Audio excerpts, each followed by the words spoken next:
You're listening to the Atlanta Dream Center Church podcast. If you'd like to support this ministry, you can give at www.dreamcenterchurch.com, where every dollar helps advance the kingdom of God. We hope that this message edifies and encourages you to do the great things God has called you to do.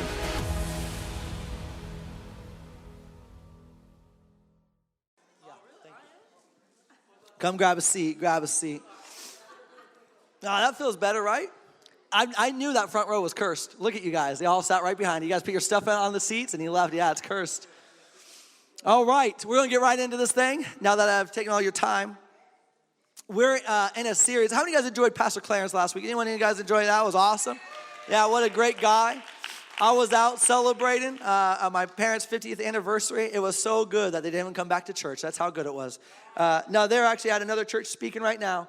And as I was having you guys come up to the front, someone told me to tell you guys something. I'm so bummed about this. I made a vlog for our church because I thought, man, how do I keep people updated? We made a video, and the very beginning of the video, the very first thing that happened, we came into our church, and the toilets were backing up. And it was disgusting. I want you guys to know that. I'm sanitizing my shoes right now, actually. My shoes are sitting sanitizer. And all day that day, we had 3 floods that day, didn't we? 3 floods in that bathroom. Weird stuff was going on that day. So we called up someone to come fix it, and they came through, and they said it's going to cost $10,000 to fix our problem.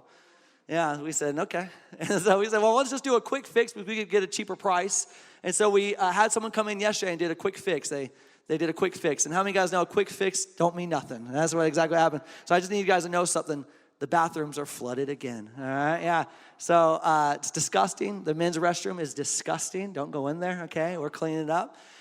Women's restroom is not so bad. And listen, you have to tinkle. Just don't flush, okay? I'm not going to judge you. Just don't flush. All right, well, that was a lot of talking, y'all. We went from worship to just listen to me talk. Hey, we've been in a series, guys, called Focus. This is what our graphic looks like right here. Focus, realigning our focus on what matters. And I took 2 weeks off of this little journey that we're taking you guys on. And today, I wanted to get back on track with you guys because I think what we're going to talk about today is actually important, not in just your relationship with the Lord, but with your relationship with other people. How many guys have good relationships? Anyone here got some good relationships? How many guys got some bad relationships? Anyone here got some bad relationships? Yeah. Someone's pointing at his wife. That's terrible. Yeah. Hey, listen, this is actually crucial to your relationships. And I'm going to say this as a married man, 10 years. My wife's not here. And someone told me, I don't know, is Naya in here? No. Someone told me that listen, I always feel bad talking about how much I love my wife. Because everyone kind of groans and like, ugh, you know. But someone on Saturday night told me, Tom, when you talk about your wife, I'm gonna get hyped for you. I love my wife. Can I just say that to y'all? I love her. Yeah. But I'm gonna tell you right now, what we're gonna be talking about today is a lesson that I learned while being married. And it was tough. In today's lesson, what we're gonna be talking about focusing in, and we're gonna be talking about focusing on listening to understand. Everyone say understand. Listen, there's been a million times I've listened to people to hear what I want to hear. Have you guys ever done that before? I mean, I've done that on everything in my life. There's been so many arguments that I'm arguing with my wife, and the reality of it is, I don't know if you guys have ever done this, you're arguing with someone, but in the end, you are saying the same thing. Has anyone ever had those circumstances before? And in the very end, you realize, wait a minute, why are we even arguing right now? I don't get it. And usually, I'm going to say usually, 95% of the time, it's because with me and my wife, I am the one who is listening not to understand, but I am listening to fight her. I listen to everything she's saying so I could pick it apart. I interrupt her so I could pull out that little point that she's talking about so I could really, nail it in. I could seriously give you guys probably every argument that me and my wife ever had, but because she's not in here, she went to the nursery, I feel bad talking about fights without her here. Because when I talk about how mean she is, I want her to face you guys, all right? That's what I want to happen. This is recorded. She's actually probably listening to it right now. Susie, I love you.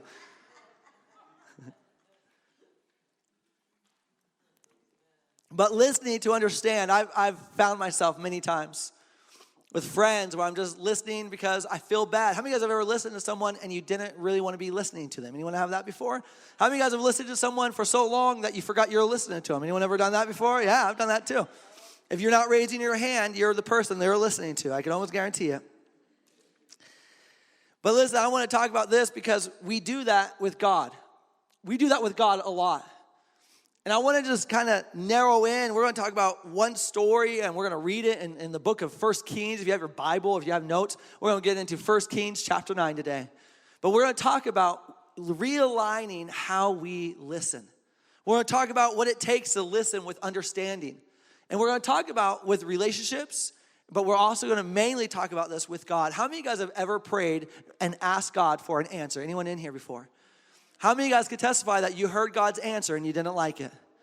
How many of you guys heard God's answer and kept praying for a different answer? Anyone ever done that before? Yeah. Well, we're going to talk about what we need to do as a people and just the best thing that's possible. And how many of you guys know that God plans for you to have a life full of joy, peace, gentleness, kindness, self-control, love, and goodness? You guys know that, right? That's the fruits of the Spirit. That's not a prosperity gospel. That's the gospel saying this is what God actually has for you. That even if you have nothing, you can walk with joy. Did you know that? That's a good Jesus, isn't it? That's a good gospel. But before I get into that, I want to tell you a quick story about me trying to listen to God for what I wanted to hear. I was 18 years old, and I didn't know. I don't know what stories I tell you guys because I forget. There's this thing. Okay, you guys want to hear a dumb joke? I saw it on TikTok. Okay, it was pretty good. The doctor said I got ADHD.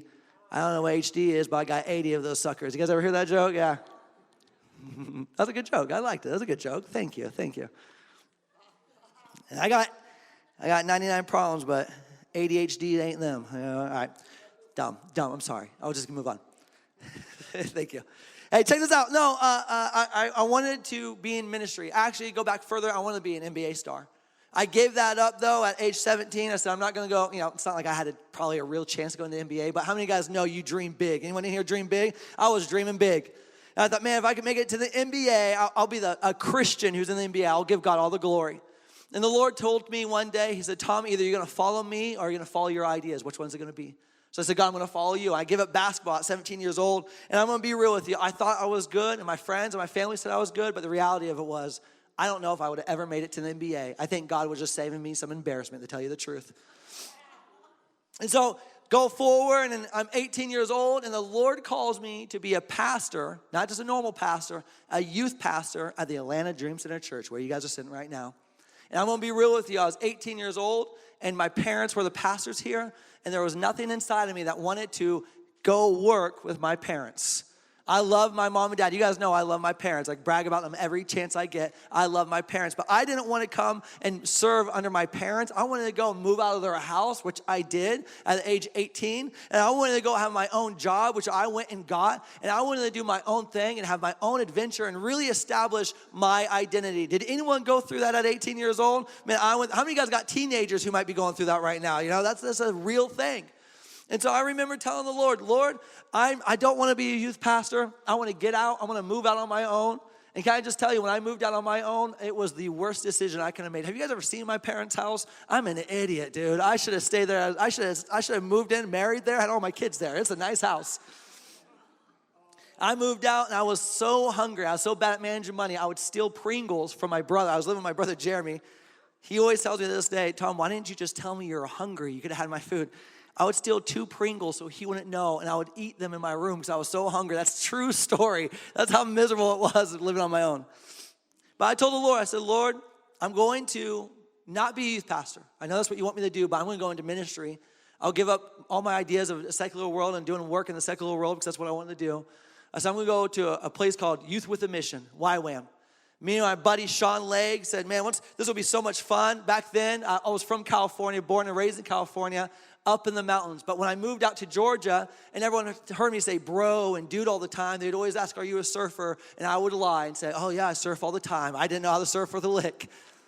And so what happened is, I think I went surfing one time at 16 years old, and it was a great trip. I loved it, but I'm going to be very honest with you. I'm about as good at surfing as I am at building houses. I don't actually know what I'm doing. I can put some nails on a board, but that's about it. And so I went and told Sean, I said, Sean, that would be so cool. Why don't we go to YWAM in New Zealand? It would be awesome. And YWAM is you go 3 months of discipleship, and then you go 3 months out in the field. And when I say out in the field, you go out and do mission work.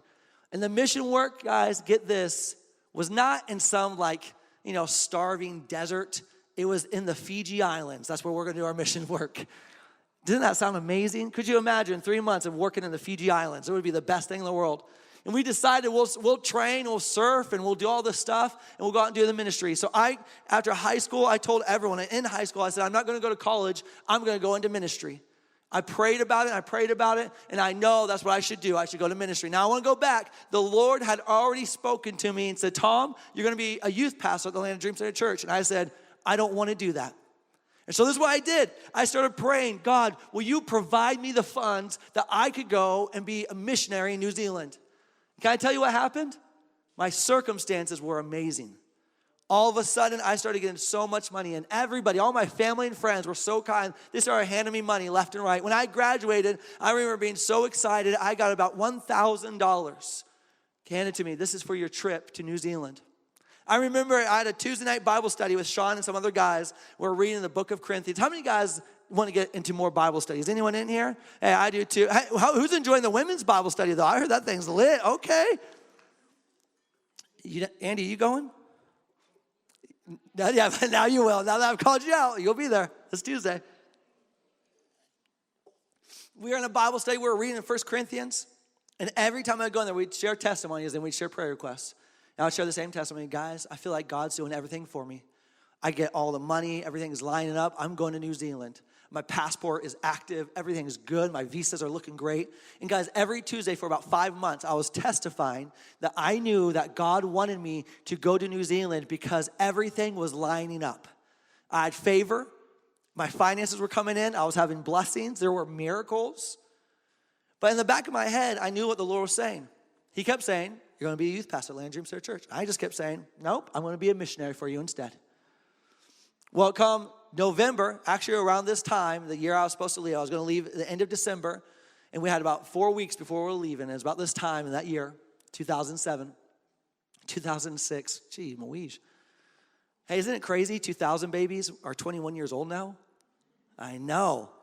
Does anyone else have it stuck in your head that 20 years ago was the 80s? That's in my head. Like 20 years ago was the 80s. That's weird to me. That's 40 years ago. Anyways, there was one day I was sitting with the Lord, and I was praying.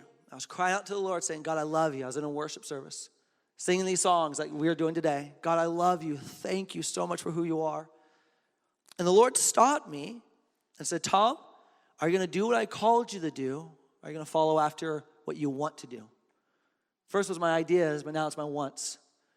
And that day, which was just 2 weeks earlier, someone had called me up and said, I'm going to pull a lot of strings for you, Tommy. I'm going to have I got a lot of connections to airlines. I'm going to get you a free ticket to New Zealand, but you can't back out of it. My name's on the line for this.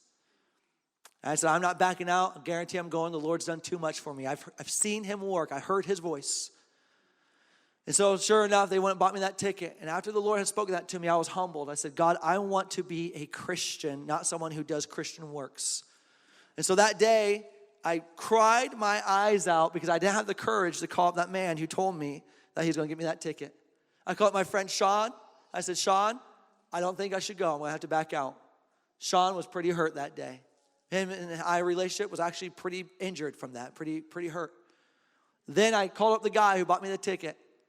He didn't answer his phone. I left him a very cowardly little voicemail. Hey, this is Tom. I'm not going to be able to make it on that trip. Bye. Hung up. I never got to talk to that guy again. And after that day, I remember from there on out, I was convinced about something. And I've preached on this before, and I'm going to preach a little bit on it today. But the main thing I remember learning in that story, in that moment in my life, was that circumstances are not God's voice. All the circumstances were great. I had finances coming in. I had miracles coming in. People were buying my plane tickets. People were excited. But the circumstances were not the voice of God. But I wanted them to be because I was listening for him to tell me what I wanted to hear. And so what I did is I twisted every little thing I could to hear his voice the way I wanted to hear it. Oh, someone bought me a plane ticket. God, that must be you telling me I could go. Look at all this money I was donated to me. Oh, God, that must be true. You want me to go. I have no problems. There's been no hardships to go to New Zealand. This must be your voice telling me I could go. And that whole story, I learned that I was trying to listen to God so I could hear what I want to hear. And I know that I'm not alone. If you've been a Christian more than a few years, you know that you've prayed to God to get an answer from him. And you've tried to get him to say a certain thing. But even when he says something different, you don't want to listen. Why? Because you're not listening to understand. You're listening for your own sake. And there's this guy, Elijah. I'm going to read this story in 1 Kings chapter 9. He's a great example of someone who listened to God to understand. Elijah was just in this great miracle in this story. Just a few chapters earlier. It's a crazy story. I wish I brought some props out. I don't have any props, so I'm going to use your piano. All right, Evelyn, is that cool with you? It's on. They had this altar, and he made a deal with all the priests. He said, hey, listen, your God's fake. Your God is fake, and my God's real. And why don't we have a little competition? He said, I want you to bring your sacrifice down. I want you to lay it down on the altar. And when you lay it down on the altar, why don't we see whose God will come down and set fire to the altar? So all these priests came out, and they were so pumped, man. They bring out their sacrifice. They lay it out on the altar, and they start dancing around that altar. They start cutting themselves. They're wailing and screaming to their idols, saying, oh, come, bring the fire down on this altar right now. And it says this in the scriptures that Elijah was making fun of them the whole time. I don't know if you guys know this, but when you read about Christians in the Bible, they're a lot more wild than we are. Right? They are. Well, how many of you guys have felt like you're pretty timid as a Christian? Elijah was kind of a jerk, to be honest with you. He kept saying, well, where's your God at? He must be taking a nap. Maybe you should get a little louder. Your God must be busy right now. He must not know what's going on down here. Maybe you need to be a little louder. And so as day went and the day broke, they stopped, and their false God never sent fire down to the altar. So Elijah says, listen, I want you to bring my sacrifice up to the altar, and brings up to the altar. And then he says, this is how I want to prove to you that our God is so real, the God of Israel, your God, me and your God, so real. He said, I want you to get a bunch of buckets of water. I want you to drench this thing with water. So they took a bunch of water, and they started dipping it on there and pouring it in there and pouring it in there. And they filled the trenches up with water on the altar. And he goes to the side and he prays to the Lord, says, oh Lord, let it be. And guess what happens? It says fire from heaven comes flaming down, right? Boom, and all of a sudden the thing lights on fire, and it's this crazy, awesome moment. Could you imagine being there for a second? Wouldn't that be awesome? How many guys, let's be honest, how many guys would think it was a trick, a magic trick? Anyone here think it was a magic trick? You want to believe it was God? Bro, I know I would. Don't even try me like that. I've been like, how did he do that? But Elijah did it, and Jesus did it. And this is what Elijah does. He actually takes all those priests and prophets of those false gods, and he has them murdered. He has them killed. Execution for following after false god in the nation. Well, Elijah ends up running away because he got fearful. God did all this miraculous work, and then he got freaked out. He took off running because the queen Jezebel said, I want that man dead. So she sent her armies after him. How many of you guys have ever seen God do something great, but then circumstances change and you get real scared? Anyone in this place? I've done that. I've seen God do miracle after miracle. How many of you guys have seen God do a miracle? Anyone in here? How many of you guys know there's nothing impossible for God? You guys know that? But I want to say this about Elijah. Elijah is one of the great prophets in the Bible. He saw God do wonderful things, but sometimes circumstances could get the best of you. And that's exactly what happened. Circumstances got the best of Elijah. Elijah takes off running. He goes and hides. In fact, in chapter 9, we read this. He's been running for a long time. And it says, but he, Elijah, went a day's journey into the wilderness. And he came and sat down under a broom tree, and he prayed that he might die. This is Elijah. How many of you guys have ever been in such a bad position you just wish you would die? Anyone in here? Okay, I'm going to ask something kind of weird. I don't want to take up time telling you guys jokes all the time. But have you guys ever just like wished you would die over like the most minimum thing in the world? Like, for instance, and this is what I mean by this. I'm not a bad case. I don't need any help. Oh, I need help, but just not in this area. But sometimes I'll be like late to a meeting, and I'm just like, God, I could just fall right now in front of this car, and it'd just be over. You guys ever thought that kind of stuff before? Okay, I'm not alone. Good. Okay, I don't know. You know, it's never when I'm really stressed out. It's always when it's like this really small things. I'm thinking like, I could just jump in front of that bus, and I don't have to worry about this anymore. Anyways, he's over here praying, God, I wish I would just die. I hate running. And this is what it says. It's enough now. Lord, take my life, for I'm no better than my fathers. Then as he lay and slept under a broom tree, suddenly an angel touched him and said to him, arise and eat. Then Elijah looked, and there by Elijah's head was a cake baked on coals and a jar of water. So he ate and drank and lay down again. I just want to point this out. The only reason I brought this up is because Elijah is really down in the gutters. His circumstances got him all messed up. He wants some hope. He wants things to change. And he's laying down and he's going, God, I just want to die right now. We've all admitted we've been in that position before. I just want to die. I can't take this anymore. My kids are bugging me. My job ain't working out. My dreams are so far away. Why am I even trying? But I actually want to point out really quick what God's answer was to him. He said, why don't you eat something? Why don't you drink something and take a nap? How many of you guys know there's a lot of power in eating and taking a nap? Amen? Some of you guys are having bad circumstances. You just need to go to bed. Can you guys hear me on that for a second? And I know this sounds really dumb, but it is true. Some of y'all over here complaining to God, and God's just, why don't you eat something and go to sleep for a little bit? And when we wake up, why don't we talk? Husbands, do not say that to your wives. It might be true, but don't you say that to your wives. That will get a divorce paper thrown at you. So Elijah's depressed. He goes to sleep and he wakes back up. I'm going to skip a few verses. Then God said to Elijah after he woke up, go out, stand on the mountain before the Lord. And it says this, and behold, the Lord passed by, and a great and strong wind tore into the mountains and broke the rocks into pieces before the Lord. But the Lord was not in the wind. Now after the wind, an earthquake. But the Lord was not in the earthquake. And after the earthquake, a fire, but the Lord was not in the fire. And after the fire, a still small voice. So it was when Elijah heard it that he wrapped his face in his mantle, and he went out and he stood in the entrance of the cave where he was staying. And suddenly a voice came to him and said, what are you doing here, Elijah? I want to point out something about Elijah that he did that I think I want to encourage you guys about, and then I'm going to close the service up. Is that cool? You guys cool with that? I'm not landing yet. So you guys got some time. Don't think I'm telling you I'm wrapping up. I don't want you, in school, remember in school, like 3 minutes before the bell, everyone starts zipping up their backpacks. Don't do that to me, all right? Hang in there. Some of y'all forgot there was backpacks in school. Some of y'all are so old. You guys were carrying stones and pieces of chalk.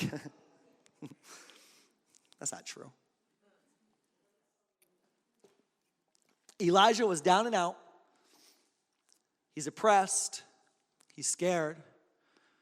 This is the time that you and I would want to hear God say something to us. Something like, I'm going to protect you. Something like, I got you. Something like, I'm going to care for you. In fact, sometimes we're in those places and we look for those scriptures. God, where do you say that you love me? Because I'm really not doing good. I'd rather die today. And Elijah hears the Lord say, I'm going to show up. And Elijah's standing there and he hears a bunch of wind blowing so hard. How many of you guys ever been up to the mountains and heard the wind blowing so hard? It sounds like a ghost. You guys ever heard that before? It starts howling in the wind. Have you guys ever heard this? I encourage you, if you ever get a chance, go up to the mountains during a storm. It's crazy. You'll hear the wind. You'll be sitting outside and you hear this, ooh. It really sounds like that. It feels like, if you're spooked out a little bit, it is scary. Because as a kid, when we lived up in the mountains, I used to hear it all the time, and I could have sworn to you there was a ghost outside. It says the wind blew so hard that it was pushing rocks. I don't think it was pebbles. I believe there were stones. 50, 60-pound stones, maybe even greater. The wind was pushing so hard, it was causing his rocks to crumble everywhere. And Elijah didn't stop and say, I just had a revelation. God's so powerful that he's going to crush Jezebel. He didn't sit there in that cave and when that happened, which would have been almost terrifying to be in that cave and the Lord said, I'm going to speak to you and the wind starts blowing. He didn't take that and go, oh man, that must be the Lord trying to speak something to me. Look at the circumstance I'm in right now. I am hiding in a cave. I'm dying of starvation. I'm so exhausted. I wish I would die. I'm going to stand here. I'm waiting for the Lord. And then wind starts blowing. He didn't take that one sign and say, that must be the voice of the Lord.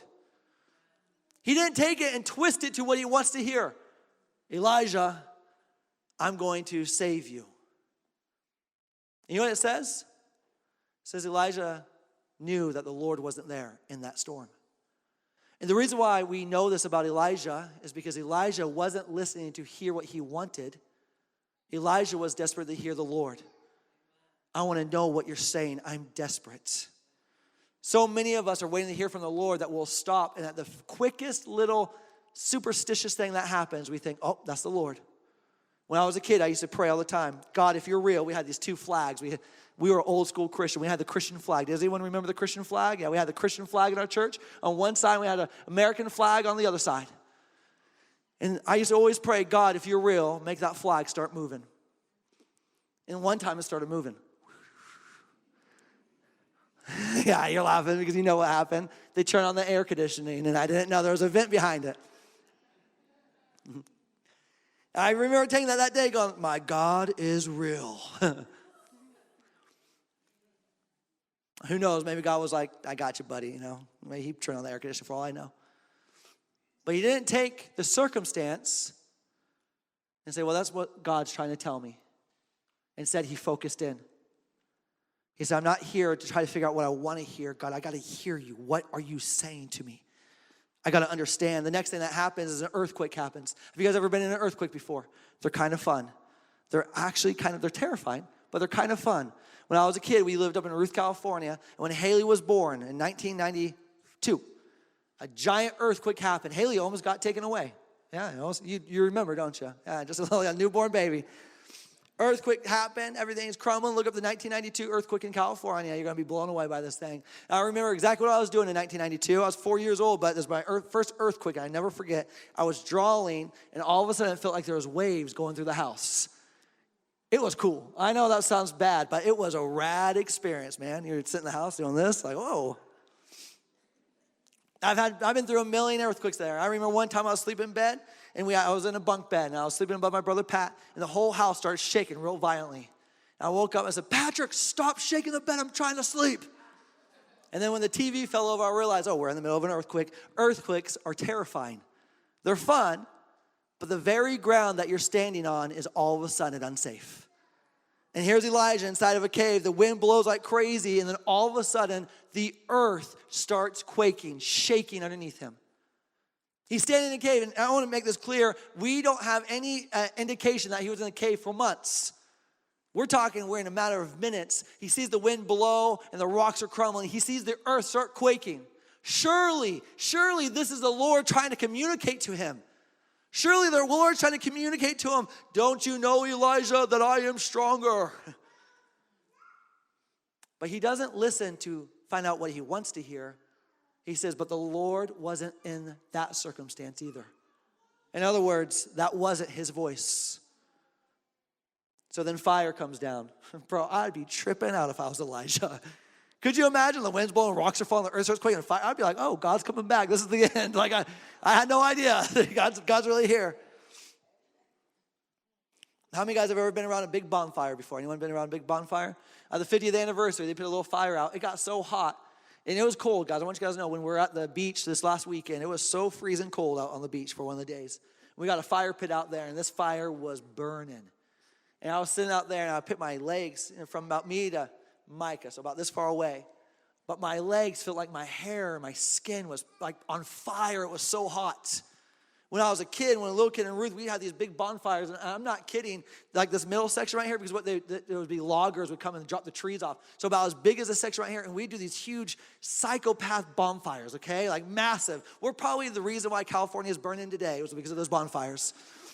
And so we're out there, and I remember you'd have to stand 30 feet away because it would be just like the flames of hell or over in Ruth, California. You're just like, And here he is in a cave, and he's seeing fire come down. And you could just imagine how fire and heat and air works. It was pushing into the cave. He could feel the heat.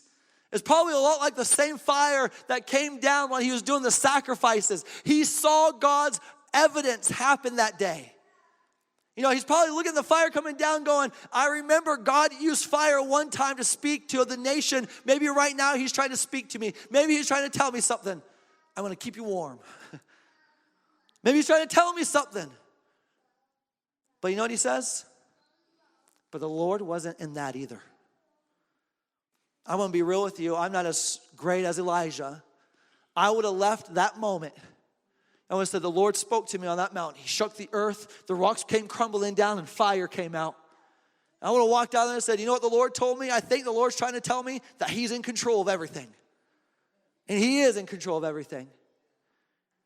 But that wasn't what he was trying to say to Elijah. You know what he wanted to say to Elijah? Elijah says, then I heard a still small voice.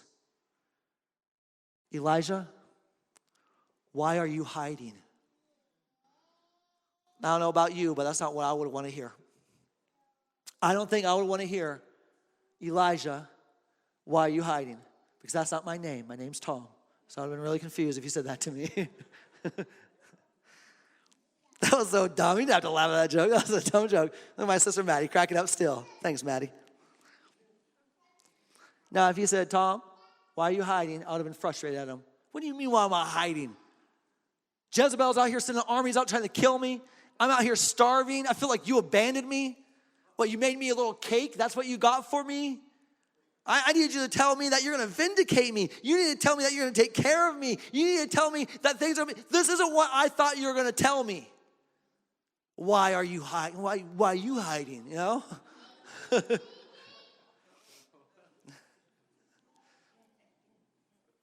Elijah goes on to be told by the Lord to go back. Not to go into a different city. He says, I want you to go find another Elijah. This is actually the rest of the story. He says, gives him some prophetic words. And Elijah was called to get out of hiding. I want to make something clear. Elijah thought hiding was the best thing he could have done. I know that because that's what he did. He took off and he went and hid because he thought the circumstances were too bad. And when God spoke, God's saying, no. That's not what I want you to do. In fact, why are you hiding? Elijah is a great example of someone whose desire was to focus in, to listen, to understand what God had for him, not what he wanted from God.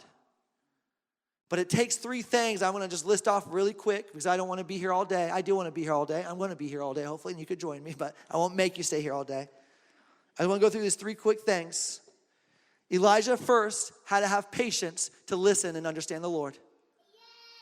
Thank you. That's what I'm talking about, yeah. The rest of the church needs to wake up, man. She's alive right now. That's In order to focus in and listen to understand, you have to be someone who has enough patience to wait for the Lord to speak to you. Stop going to the Lord and saying, God, what am I supposed to do? What am I supposed to do at the last minute? Go to the Lord and say, God, I need to hear your voice. What do you want me to do? I'm not going to let circumstances tell me what I'm going to do. I'm not going to let open doors or closed doors tell me what you want me to do. I'm going to wait for your voice. I'm focusing in because I need to understand you. But you can't do it without first being patient. God, I'm going to take some time. I want to make this clear. Patience is based around time. God, I want to take some time to hear you and understand you. The next thing you have to have is humility. You know what it means to be humble? I learned this one in my marriage. I listen to understand. The only time I do that is if I have humility. If I have any part of pride inside of me, I won't listen to understand. I'll only listen to prove my point. In order to listen to the Lord, you have to have humility. God, I want to know what you want me to do. I want to know what you're trying to tell me. What is it, Father? Can I just stop for a second? How many of you guys have ever felt in your heart that the Lord wants to say something to you? You guys ever felt that before? You get this almost like twist in your stomach and a twist in your heart and you're going, God, I know you want to speak to me, but what is it? And then you get bothered all day. I want to tell you a really quick story, and this story doesn't have a great ending. It's a weird ending. Can I tell you a really quick story? There's this pastor named Francis Chan. Does anyone who know who Francis Chan is? He's like a modern day saint. I love this dude, right? This guy gave up his church. He was in this big old church, and he just honestly, he went wild for Jesus. That's all he did. And I had just heard him one day. I went to a passion conference back in 2006, and I heard him speak, and I was blown away by this guy. I was so challenged. And one day, about 2 years later, the Atlanta Hawks were in the playoffs. I think they were playing against the Spurs. It was a 7-game series, and it was game 5. And I was at the game. But before that game happened, that morning, I woke up, and I felt the Lord tugging on my heart, start praying for Francis Chan. And I didn't take any time off that day. I woke up, I didn't read the Bible that morning. I didn't wake up and start praying that morning. I didn't spend any time. I didn't use any of my patience or any of my humility to listen to the Lord. I just kept saying, God, why? So I didn't really understand why he wanted me to pray for him. Because I'm thinking, what do I pray for a really Christian person? Like, God, make him more Christian? You know, what am I supposed to pray for him? So I got in the car and I turned on his sermon. I'm like, listen to his sermon. I was like, you want me to listen to him? He just kept saying, pray for him. Okay? And all night, all day, I'm saying all day, from the morning all the way to the night, that basketball game, I was praying for Francis Chan, kind of. I was really just arguing with God. Why do you want me to pray for him? Okay, I'll pray for him. God, will you bless him? Give him a better sermon? I don't know. What do you want me to say? And I never sat in patience and humility. I wanted to know what was in it for me. Well, that night at the halftime, I walked out. I went to go to the restroom. You guys have been to the arena, right? I'm walking out, I walk around, and guess who I run into shoulder to shoulder? Francis Chan. I hit him on the shoulder, and I look at him and go, Francis Chan? And he looks at me and goes, yeah. And he's a little short guy, with a good smile. It's like, what are you doing here? That's all I knew what to say to him. I said, what are you doing here? He's like, I'm watching the game. I'm like, yeah. I just backed up. I said, weird, man. And I left. Isn't that a weird and dumb story, right? And to this day, I still go, Lord, what was it that you wanted me to say? Now I'm like aching, but I'm going to tell you, I never had the patience or the humility to stop and listen and understand, God, what is it that you want that day?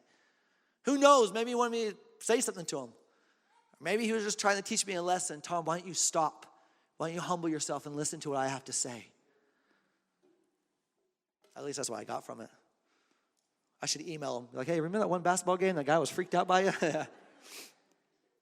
And finally, and this is my last point. This is where I'm going to land. Elijah had a heart that wanted to understand. If you're going to be someone who focuses in on your listening to the Lord and saying, God, I want to listen to you so I can understand what you have to say to me, you have to want that. And that's a scary thing. I used to have this thought when I was a kid, what would happen, God, if I gave you complete control of my life? Like, what if I stepped outside of my body and you stepped in? What would I look like? What would I do? How would I act? In the time I was in junior high and high school, how would I act in my school? And I remember just imagining this being right in the face, thinking, I would be so embarrassed about how you would make me act. Walk around and tell my friends, you need to repent. I couldn't imagine. Could you imagine in junior high telling someone that? Like, you need to repent. Bop.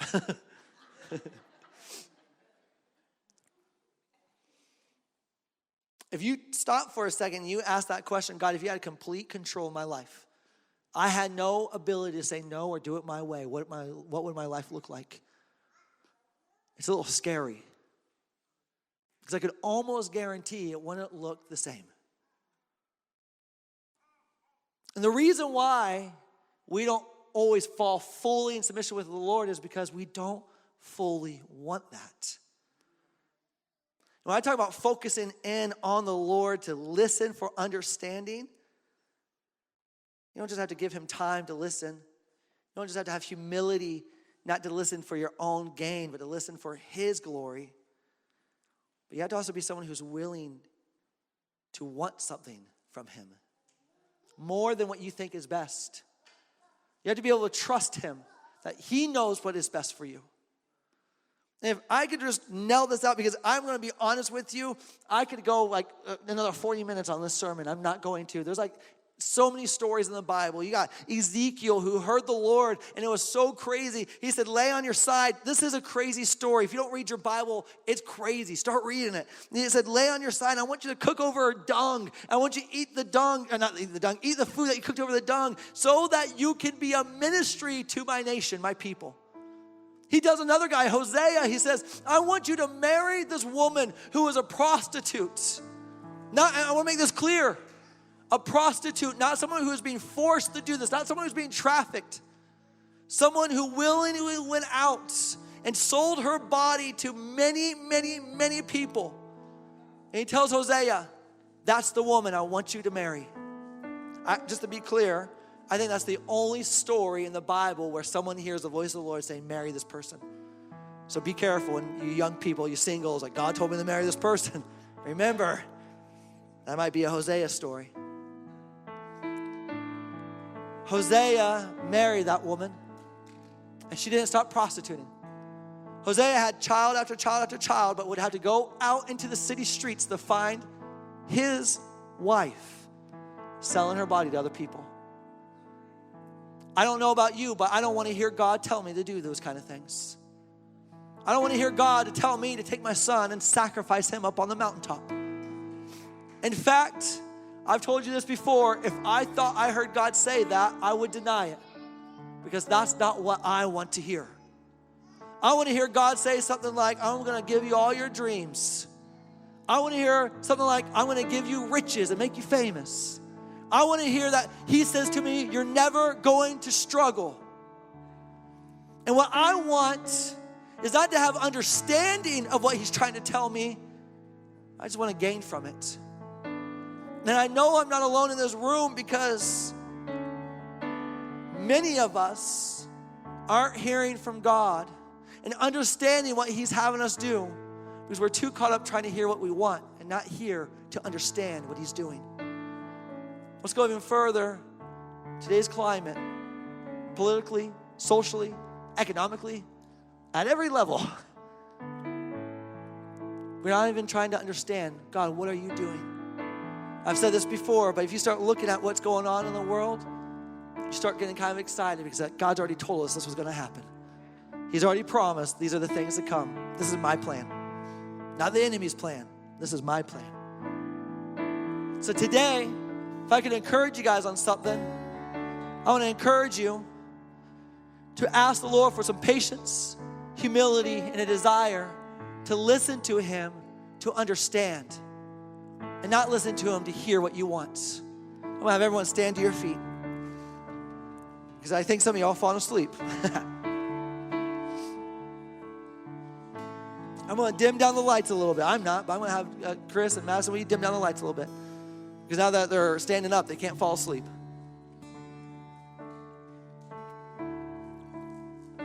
The reason why I'm dimming the lights is because I'm going to say a prayer with you. And I don't want you to feel like you're standing next to the person you're standing next to. That's why we have the lights dimmed. See, I want you to look next to the people around you. Look at them, look at them. Look at who's sitting next to you. They're here with you right now.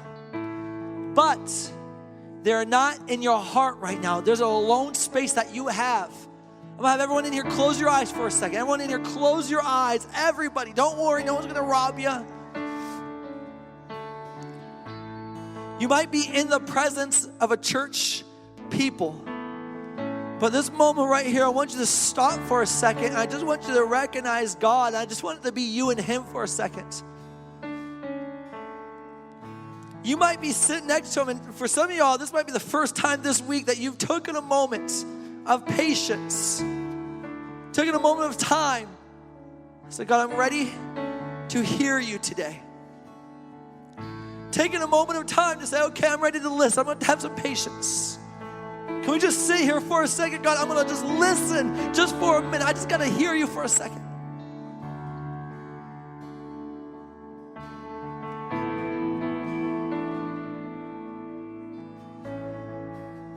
Oh, some of you guys got so much cloudy thoughts coming in. He's like, just wait. Some of you guys got thoughts. It's like wind blowing. It's like fire. It's like earthquakes. You can't get your eyes off of the Lord saying, let those things pass. I want to speak to you.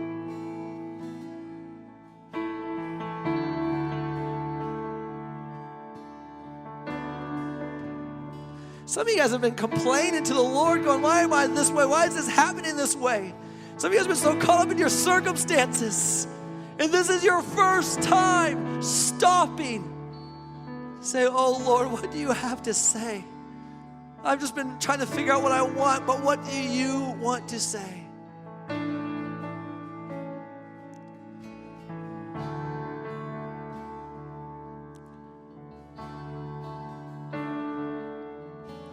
Some of you in here right now are standing here and you're going, this kind of feels foolish. And there's not any humility for you to even hear if the Lord was speaking to you right now. The Lord's saying, I just want to speak to you. Just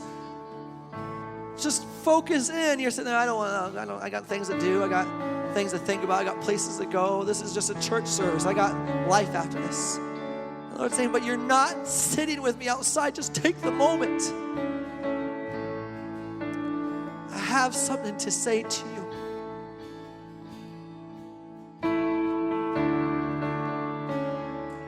There's someone in here who's going, I don't know if I want to hear what he has to say. It's going to cost me everything if he says something to me. I know if I heard God right now, it would ruin my life.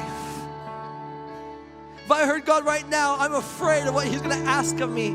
There's been people in here who haven't wanted to hear from the Lord because he's going to say something to you and you already know it. It's going to make you have to change what you're already doing. Some of you guys started making life paths without listening to him. Some of you guys started making decisions without listening to him. Some of you guys started making crazy opportunities in your life without even listening to him. And if you listen to him, he might tell you something you don't want to hear, and you're not willing to receive it today. For the next 1 minute, I'm going to stop talking. I want us just to focus in and say, God, I'm here now to listen and understand. We hope that you enjoyed today's sermon. Once again, if you'd like to support this ministry, log on to www.dreamcenterchurch.com to help us advance the kingdom of God. And check us out on the Church Center app and all your favorite social media platforms. Until next time, be blessed and go do the great things God has called you to do.